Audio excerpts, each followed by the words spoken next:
Bonsoir à tous, bienvenue dans Euronews Soir pour l'actualité européenne et internationale de ce mercredi 11 décembre. Voici les titres de ce journal. En France, le gouvernement a dévoilé sa très contestée réforme des retraites, fin des régimes spéciaux et mise en place d'un système universel à points. Colère des syndicats qui appellent à poursuivre les grèves, notamment dans les transports. Boris Johnson au fourneau avant les élections législatives demain au Royaume-Uni. Les conservateurs sont les favoris du scrutin, mais les travaillistes et les autres partis politiques sont en embuscade. Ils veulent eux aussi leur part du gâteau. Ursula von der Leyen, la nouvelle présidente de la Commission européenne, a dévoilé son pacte vert pour le climat. Objectif faire de l'Europe le premier continent neutre en carbone à l'horizon 2050. Et puis c'est la personnalité de l'année pour le magazine Time. Greta Thunberg, l'égérie suédoise du climat, a reçu la célèbre distinction du magazine américain Time. Elle devient à 16 ans la plus jeune lauréate. Bienvenue, le gouvernement français a donc dévoilé comme prévu sa réforme des retraites malgré les protestations de la rue et des grèves qui se poursuivent dans les gares et les transports en commun parisiens.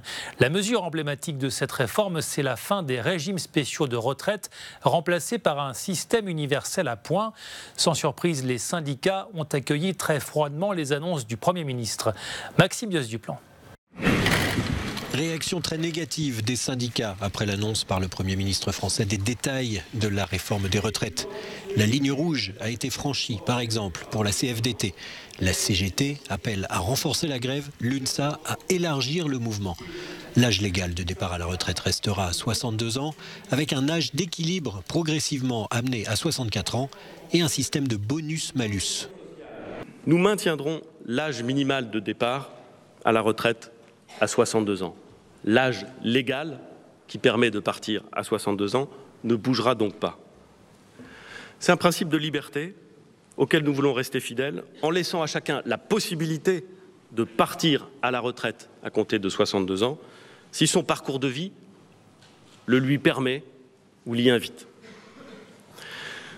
Mais sans les y forcer, nous allons devoir inciter les Français à travailler plus longtemps.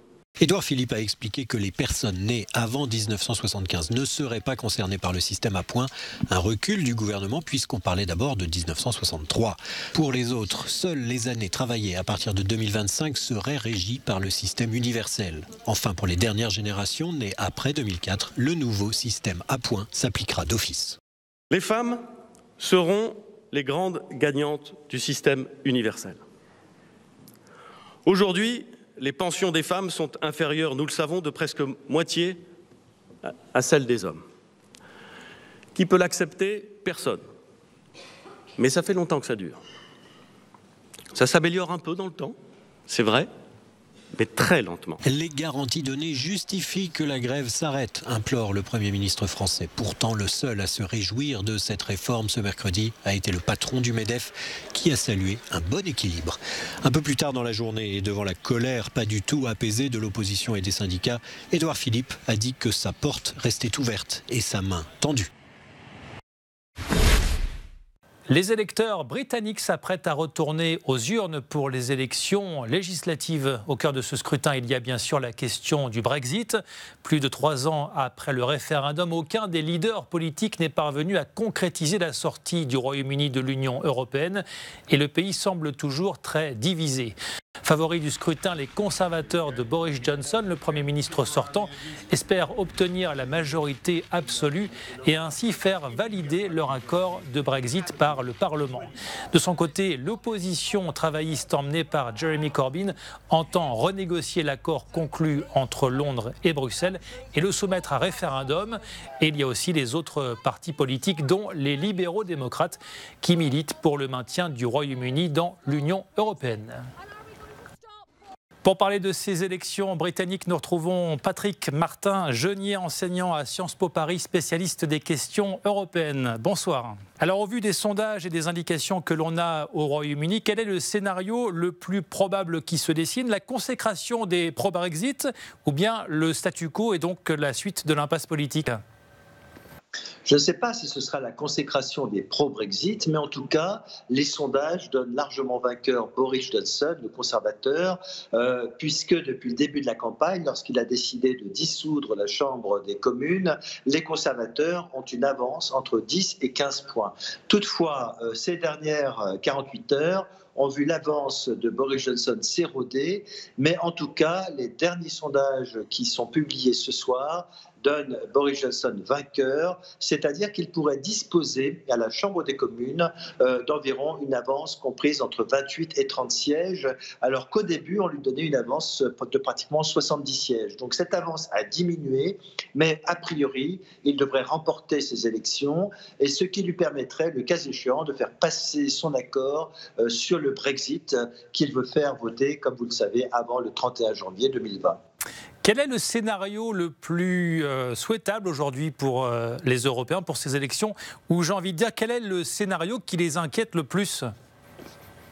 Le scénario qui fait peur aujourd'hui à l'Union européenne, ce serait de se retrouver dans la même situation qu'avant la dissolution de la Chambre des communes, c'est-à-dire là où il n'y aurait pas de majorité, à savoir que ni le Parti conservateur ni le Parti travailliste n'auraient une majorité, et que ce serait au final les autres partis politiques tels que le SNP, c'est-à-dire les nationalistes écossais, ou les unionistes nord-irlandais, voire les gallois, qui pourraient faire la différence, parce que s'il n'y avait pas de majorité au Parlement, ce serait non pas les conservateurs ou Boris Johnson ou les travaillistes qui pourraient faire une majorité, mais les arbitres seraient incontestablement les petits partis politiques, et ce serait parti encore pour une incertitude politique que l'Union européenne ne peut pas supporter éternellement. Merci beaucoup Patrick Martin-Genier. Je rappelle que vous êtes enseignant à Sciences Po Paris et spécialiste des questions européennes. Merci beaucoup.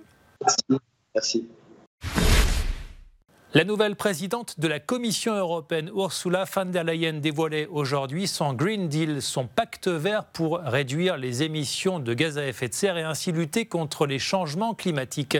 Elle souhaite faire de l'Europe le premier continent à atteindre la neutralité carbone.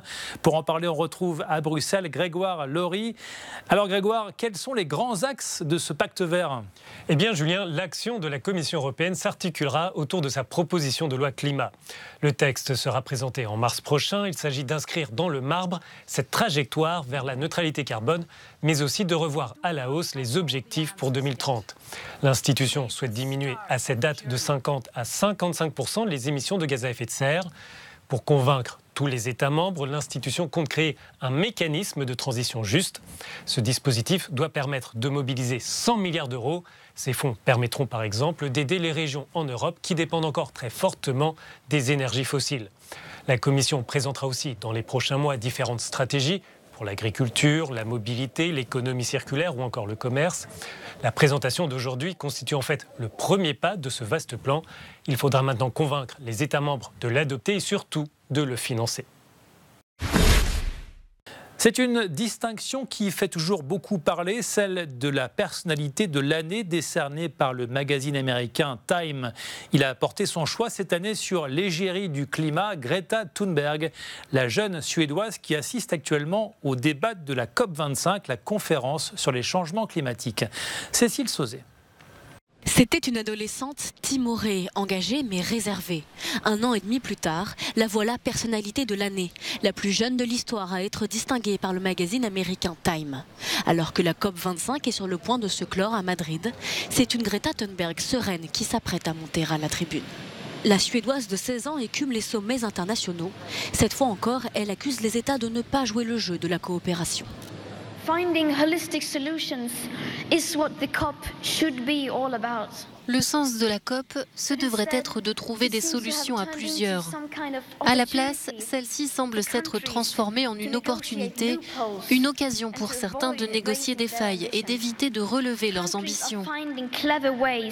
Des pays arrivent à trouver des stratagèmes habiles pour éviter d'engager de vraies actions. Ils comptent 2 fois leur réduction d'émissions ou ils les délocalisent à l'étranger. Ils reviennent sur leur promesse d'être plus ambitieux et refusent de financer les solutions et les réparations. Tout cela doit cesser. Le sommet se referme ce vendredi. Pour l'instant, seuls 70 pays qui représentent 8% des émissions mondiales se sont engagés à faire plus et plus vite en 2020. À La Haye, la dirigeante birmane Aung San Suu Kyi continue de se défendre devant la Cour de justice internationale alors que son pays est mis en cause dans le génocide des Rohingyas. Face à ces accusations, la dirigeante birmane a évoqué un tableau trompeur et incomplet de la situation. Laurence Alexandrovitch. La dame de Rangoon défend la Birmanie devant la Cour internationale de justice à La Haye. La prix Nobel de la paix, dont l'image d'icône de la démocratie est écornée par le massacre des Rohingyas, réfute toute intention génocidaire. Son pays est mis en cause par la Gambie, mandatée par les pays du monde musulman pour défendre les Rohingyas musulmans. Malheureusement, la Gambie a présenté à la Cour un tableau factuel incomplet et trompeur de la situation dans l'État Rakhine en Birmanie. Pourtant, il est de la plus haute importance que le tribunal évalue la situation sur le terrain à Rakhine de manière objective et précise. La situation à Rakhine est complexe et difficile à comprendre. En Birmanie, Aung San Suu Kyi doit composer avec la junte militaire très puissante et les bouddhistes radicaux qui rejettent les musulmans. Il ne peut être exclu que des membres des services de défense aient eu recours à une force disproportionnée, dans certains cas au mépris du droit international humanitaire, ou qu'il n'ait pas fait une distinction suffisamment claire entre les rebelles et les civils. Si des crimes de guerre ont été commis par les services de défense de Birmanie, ils seront poursuivis par le système de justice militaire de Birmanie, conformément à la constitution de la Birmanie.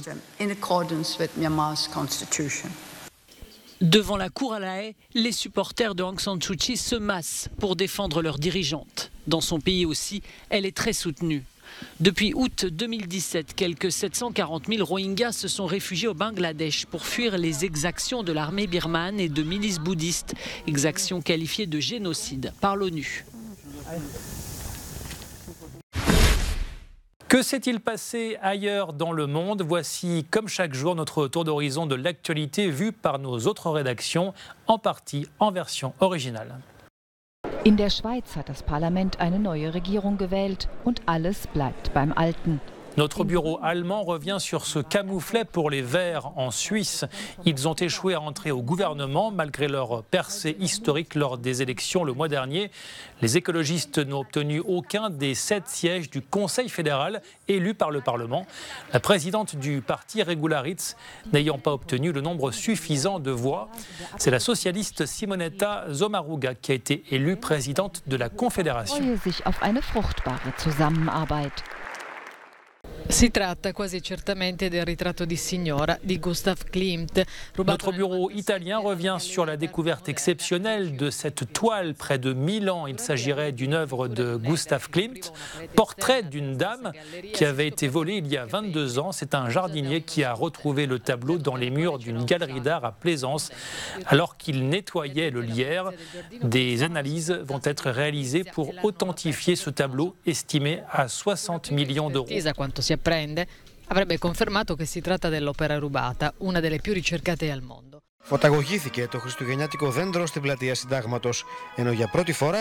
Et puis notre bureau en Grèce revient sur les illuminations de Noël à Athènes, des animations projetées sur le Parlement et l'arbre de Noël allumé sur la place Syntagma. Une soirée festive et bon enfant. Noël, c'est dans moins de 2 semaines.